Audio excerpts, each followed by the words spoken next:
এই ছোট ছোট মাছগুলো আমার এত মজা লাগে। আর আমার আম্মু যখন এই মাছগুলো রান্না করে, কি বলবো, আমার কাছে অনেক অনেক অনেক টেস্ট লাগে। আমি ছোটবেলায় না এই মাছগুলো একদম খেতে পারতাম না, শুধু বলতাম আমার গলায় কাটা বাজে, গলায় কাটা বাজে। এই মাছগুলোর অনেক কাটা, কিন্তু এখন বুঝি আসলে এই টেস্টটা এত কেন, এত কেন লাগে। হয়তো বা আমার মায়ের হাতের রান্না, আর হয়তো বা বড় হওয়ার সাথে সাথে টেস্টের চেঞ্জ হলো। আর এই মাছগুলো আমার খালামণি রান্না করছে।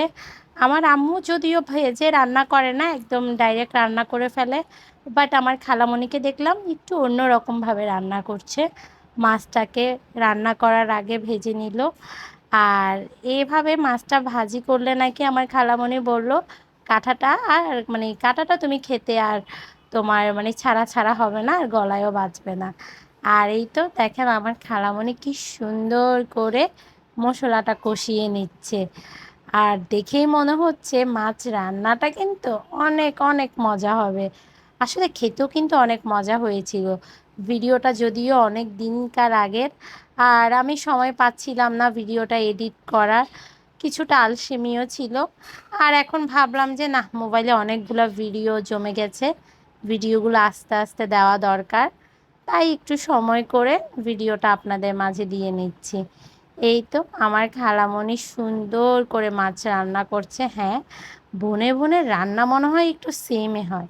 আমার আম্মু না ভেজে রান্না করলেও কিন্তু আমার আম্মুর রান্নাটাও অনেক টেস্ট হয়, আবার আমার খালামণির রান্নাটাও অনেক টেস্ট হয়। এত মজা দুইজনের রান্নার মধ্যেই, কেন জানি আমার কাছে একটা নানু নানু ফিল পেলাম। আমার নানুর হাতের রান্নাটাও কিন্তু কেমনই ছিল।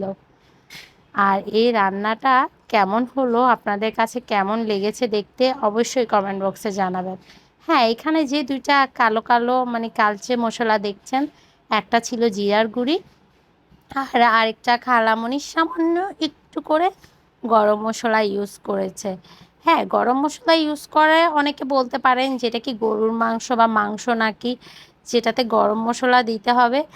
না, খালামণি যে স্টাইলে রান্না করেছে এত মজা মানে কি বলবো, আমার মনে হচ্ছে যেন এখনই আবার খেতে ইচ্ছা করতেছে।